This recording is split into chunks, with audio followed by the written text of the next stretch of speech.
Hello and welcome all. I am Neetu Gupta from NLS Bangalore. I am here to deliver a lecture on Indian Contract Act 1872. In this session, that is session 7, in previous session we have discussed about contract, how general contract is formed. We were discussing its essentials. In the last session, that is session 6, we have discussed about the consideration.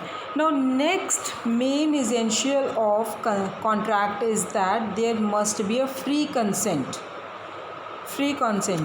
So if you say that there must be a consent,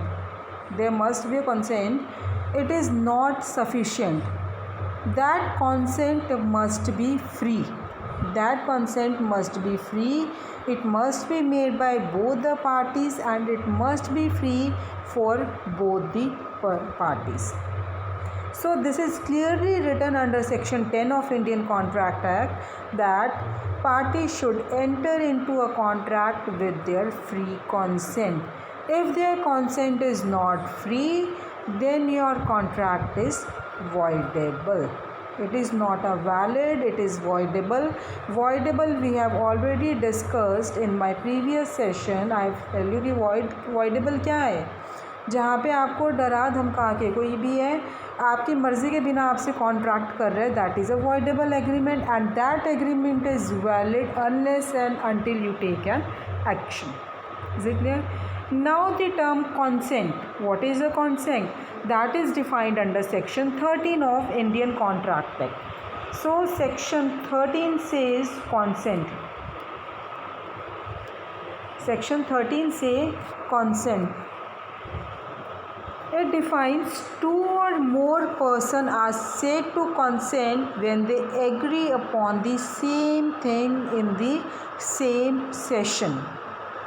When two or more persons are said to consent when they agree upon the same thing in the same sense, that is consensus ad idem. If you have seen my first session, guys, in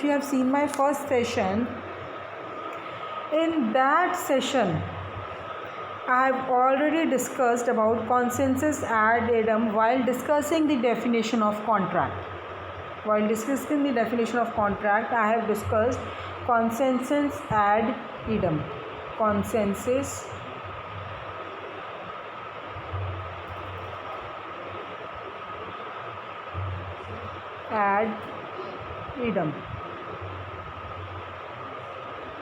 Is it clear? It means the party should agree upon the same thing in the same sense. So it means the consent must be a real consent. If there is no consent, then no contract is formed. Now section 14 says consent is said to free when it is not caused by coercion, undue influence, fraud, misrepresentation, mistake.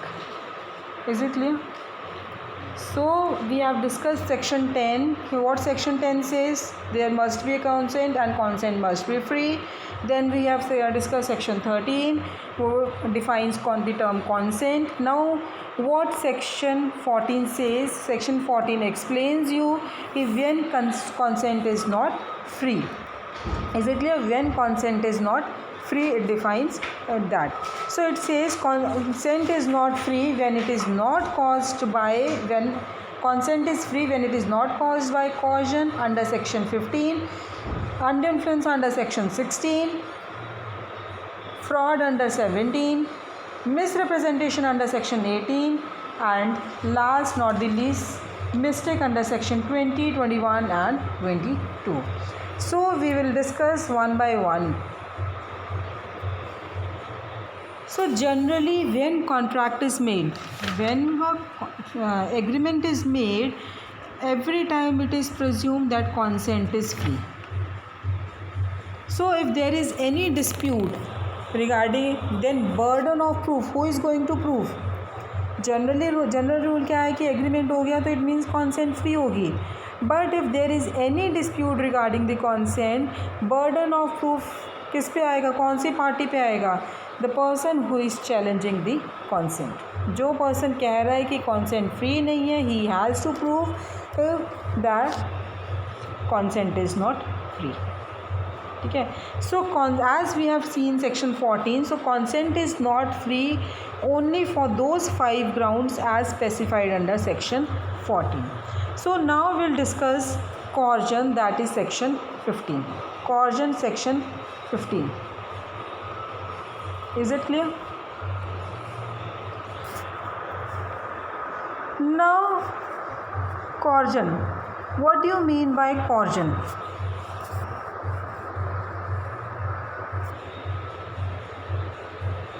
See, if we look, जो ये coercion है, it is a word of English word है ये, but section 15 gives very specific meaning to coercion.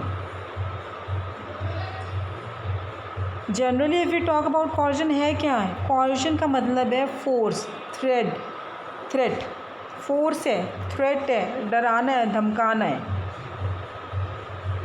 Means you can say, in other words you can say coercion, it is a process of persuading someone forcefully to do something that they do not want to do. It is a process of persuading someone forcefully to do something that they do not want to do. Is it clear? That they do. किसी person का force कर रहे हो जो वो काम नहीं करना चाहते. किसी को आप फॉर एग्ज़ाम्पल किसी को आप फोर्स कर रहे हो कि अपनी प्रॉपर्टी सेल करो, जो उस प्रॉपर्टी उसने अपनी नहीं सेल करनी है उसके लिए आप फोर्स कर रहे हो उसको property, that is a course.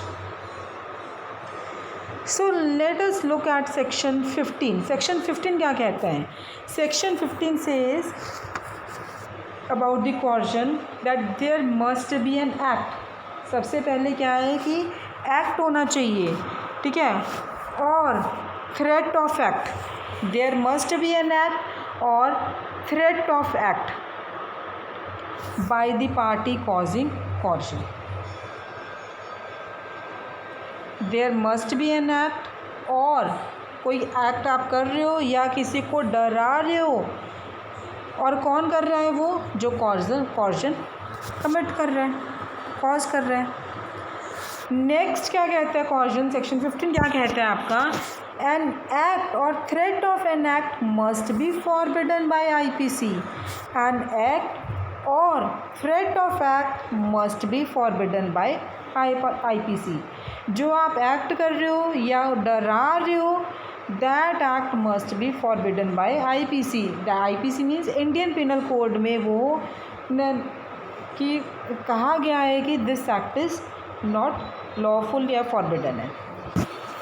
Lastly it says some property must be detained. आप किसी की प्रॉपर्टी को डिटेन कर रहे हो, you are detaining somebody's property, या उसको डरा रहे हो कि मैं आपकी प्रॉपर्टी डिटेन कर लूँगा, which is punishable under Indian penal code. Is it clear? So let us look at the section 15. अगर बेयर एक्ट है आपके पास, so look at your bare acts.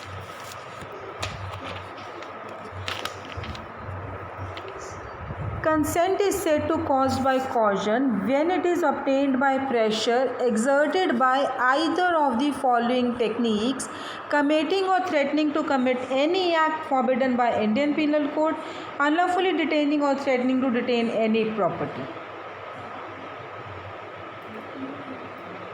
हाँ, या इसकी एक्सप्लेनेशन क्या कह रही है? It explanation says it is immaterial whether the IPC or is not in force in the place where the coercion is employed. वो कोई इसका मतलब नहीं है कि IPC वहाँ पे इन फोर्स में है या नहीं है. Is it clear?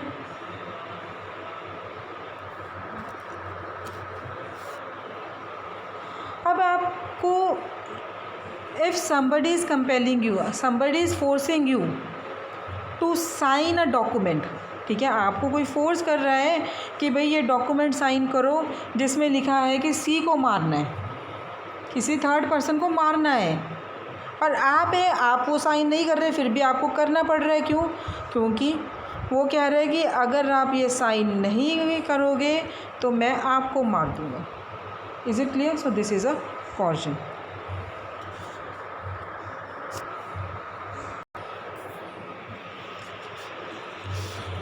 So meaning of coercion is under section 50 is narrow. Under Indian law coercion is criminal only. Under Indian law coercion है वो criminal ही है, which is forbidden by IPC. Whereas under English law में क्या है? English law में duress है. English law में जो है that is duress, DURESS, duress. ठीक है. तो यहाँ पे क्या है, इस duress जो है ये is all criminal pressure which is bought by lawyers and also normal people. So पहले हम coercion डिस्कस करते हैं, duress हम बाद में डिस्कस करते हैं कि duress है क्या. ठीक है. So in this case there is a famous case on coercion, Sheshamma versus Alwar Sethi. इस केस में क्या था, शेषमा वर्सेस अलवर सेठी के केस में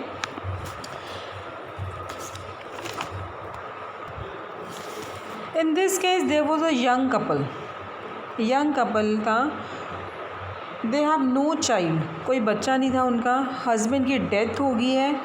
अब जो रिश्तेदार हैं, देखो हमारी जो सोसाइटी है उसमें क्या है, पैसा पैसा पैसा, प्रॉपर्टी, ये वो. सो अभी जो हस्बैंड की डेथ हो गई है, डेड बॉडी वहाँ है, अभी फ्यूनरल नहीं हुआ है. जो रिलेटिव्स हैं, रिलेटिव्स कह रहे हैं कि इस लड़के को अडॉप्ट कर लो, इस बच्चे को अडॉप्ट कर लो, जो कि उनके रिलेशन में ही था किसी का बच्चा, तो अडॉप्ट कर लो. और वो यंग जो लेडी है, यंग विडो है, she is refusing to adopt a child. अब वो रिलेटिव्स क्या कह रहे हैं कि अगर आप बच्चे को अडॉप्ट नहीं करोगे तो हम आपके हस्बैंड की बॉडी को यहाँ से उठाने नहीं देंगे. तो वेदर एक क्वेश्चन अराइज होता है कि whether it is a coercion और नॉट. लेडी है, लेडी ने क्या किया, जब ऐसे धमकी है, एक बार तो उसने कहा कि okay I will adopt a child.